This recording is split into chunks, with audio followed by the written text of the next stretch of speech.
Well, good morning and welcome back to CityLine. With me, I have an incredible individual. We were just talking about the Tacoma Urban League and all of the wonderful leaders they have. And I said to her, and you are one of those people in Tacoma that we stand on your shoulders. And her response was, no wonder my back hurts so much. Please welcome Lyz Kunitz-Thurlow. You are with the League of Women Voters of Tacoma-Pierce County. Welcome, my dear. Thank you very much. It's lovely to be here. It's great to have you here. You are no stranger to television, especially TV Tacoma television, because you have served as our moderator in the candidate forums for years. Maybe 14. Yeah, exactly. My goodness. So first off, before we get into why you do what you do and what information you have to impart to us in this next 12 minutes, let's talk about what is the League of Women Voters, if people don't know. The League of Women Voters is a nonpartisan political organization which grew out of things like the National Council of Women Voters and everybody who was trying to get women the right to vote. And as soon as the 19th Amendment was passed 100 years ago, that's right, women were able to vote in 1920. So February 14th, Valentine's Day of next year, is our 100th anniversary of the founding of the League of Women Voters. And in case you didn't know, the National Council of Women Voters was headquartered in Tacoma, Washington. Was it really? Yes, it was. I knew you were going to bring a tidbit that I was going to make my mouth just hang open. So let's talk about, before we get to all the nuts and bolts of this great organization, how did you get involved in this organization? I moved to New Jersey from Belgium with two small children in 1981 and met a neighbor, and then we started hanging out at the pool with kids, and she told me I needed to join the League of Women Voters. And you said? And I came to a meeting and I joined, and she got me involved, and then they asked me to be on the board, and I said, no, I don't do things like that. And then 2 years later, I became local program person, and then I became vice president, and then I was president for 4 years. And then we moved to Texas, where I was doing too much stuff, so I was an inactive member, and then I came here, and within a year, they had me as treasurer. Oh my gosh. And then made me be president a year later. Exactly, because they saw a good thing. I was working. They did see a good thing. And I loved your response when they asked you to be on the board. I don't do things like that. And I think that phrase is still on our tongue and on our lips today because we are more busy than ever. So let's talk about how does one first off become a member of the League, and is it open to only women? No. Since 1973, the League of Women Voters has been open to women and men, and we've lowered the age at which you can be a full member to 16. You no longer have to be eligible to vote or a citizen. I love that. So do we. And you join by filling out a little piece of paper and writing a check. Mm-hmm. And full membership is $75. Membership for students now is $10. Oh my goodness. Because we want members and we want to involve people.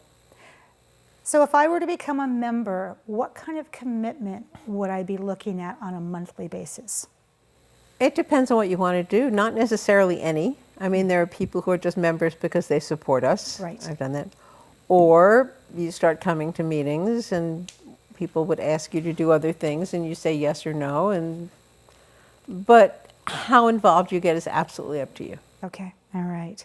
So let's talk about what the League does, because obviously the League is a huge source of education for our citizens about candidates and voting. Would you agree with that? Yes, and we try to be about issues also. We have the voter service half and the other education and advocacy half.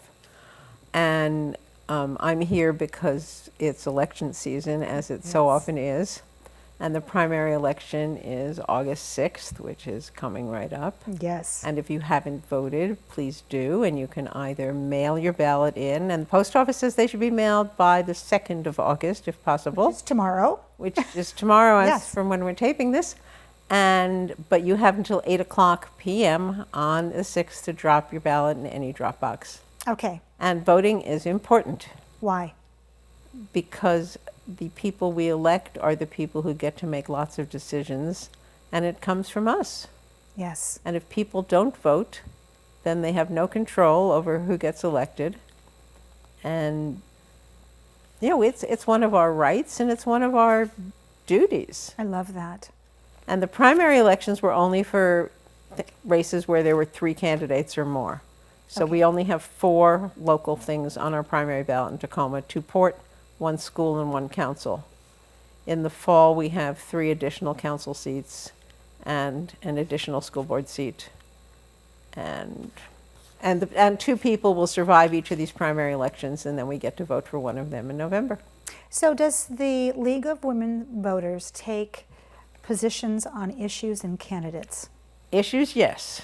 Candidates, absolutely never. In 100 years, the League has never supported a political party or a candidate, and never will. Okay.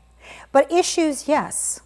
And how do we find out what the League's opinion is of an issue? If, let's say that we're watching this and we're like, God, I got my ballot, I put it underneath the recent flyer, I better pull it out. How do we find out what the League's opinion is? On an issue like ballot issues, we might have a position. You look on our website, Okay. or the State League website, Okay. or if you want people who want to get our monthly publication, just send an email and get put on the list. Joining is the best way. But for candidates, we're never going to tell you. I love that. But you will tell us where to vote and how to register. We will tell you where to vote, how to register, and how to come listen to information about the candidates. We have our TV Tacoma forums for the Yes. primary. We have done forums in other places. We're hoping to do many, many for the general election. There's Vote 411, which is a nationwide site where you put in your address, and candidates have been asked to answer various questions about the elections, so you can read what they say there, as well as in your voter's guide. I love that. So let's talk about this. Let's see if I can get this. There we go. Let's talk about the directory of elected officials. First off, this is worth its weight in gold, is it not? It is. And how often does the League of Women's Voters put this together? Every year. How long does it take you? A few months. They start, as soon as the elections are over, you start gathering the new information you need. Okay. And check it all. And until the state legislative offices, they get their offices assignments later than anybody else. So as soon as those are in, we can go to press. I love So it that. doesn't usually come out till late January. And I'm going to point out, if they are showing Yep, it, they will do it. We that have the this best year's camera people. was done in memory of my husband, who died last year, who had been editing it for several years. Oh, Liz, thank you for pointing that out. That's beautiful. And I'm hoping to do that again, actually. Well, I think it should always be in there. So how do we get one of these? If you do not see it in your local library or anyplace else, you call or email the League office and ask.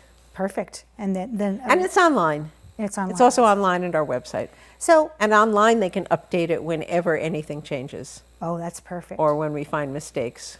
What else can we do online? I asked you this question in the green room, and you have just a list of things we can do We online. do online, we did. Yep. We can change our voting precinct. So you can register to vote online. Yes. You can go to, Secretary of State or Pierce County Elections and actually register to vote, but we can't vote online. No. We can track our vote to see Yes. if our vote was received. Civic Pierce County is an app that you can log into, and it, find out if your vote was received and anything else. Go from there. By the way, if you have not received your ballot by now, call Pierce County Elections, Thank because you. you should have. You're reading my mind. What if we haven't received our ballot? So this last few minutes, because you have been involved in this for so long, what has changed in your expertise and your time in the League of Women's Voters that brings us to today? What's the biggest change? The partisanship. Yes.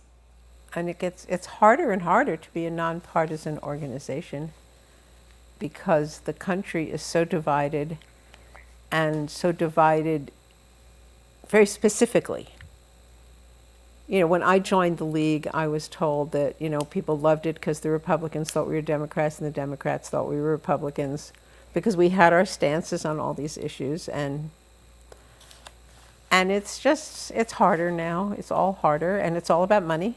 Yes. Elections were always about money, but I think more and more they're about money, and supposedly what our legislators spend a lot of their time doing is talking to possible donors and raising money because they have to. I think that's very, very sad. Yeah, I agree with that. Even more of a reason for our citizens to know the issues and to know the candidates. Yes. It's not as easy as saying I'm a part of this party anymore, because parties look so different now, as you've said. So what's the biggest mistake that we as citizens make? Not voting. Well, I was thinking not voting, but there's so many things. Yeah. I don't know. Yeah. I guess it's not, in terms of elections, it's not voting. And speaking of which, then your next guest is from Tacoma Public Library. She is. And she just told me that that on Election Day, on Tuesday, they have made a deal with Pierce County Elections. And if people have lost their ballot or can't find it and haven't voted, they can go to any of the Tacoma or Pierce County libraries that day and get a ballot printed. I love that. There it is. See, that's the magic of our green room. So many connections are made in that green room. And here you brought forth another jewel. I love that. All right, so August 6th is our election. Let's recap here. Ballots need to be in by tomorrow, August 2nd, mailed in. Is that correct? Hopefully. Not technically. They have to be postmarked Okay. by the 6th. All right. So technically you can mail it that day, but it takes so long to get things that's why we don't get our election results fast. All right. But there are more and more drop boxes. There are. They're so everywhere. Someone should be able to just do that. Lyz, thank you so much for your time. Well, thank you, ma'am. For your passion, for your intelligence. And election season is here, so I'm going to have you on that couch more often. Okay. So thank you so much. Thank you. My pleasure. As Lyz says, my next guest here is from the Tacoma Public Library. You definitely want to get to know her, so we'll be right back.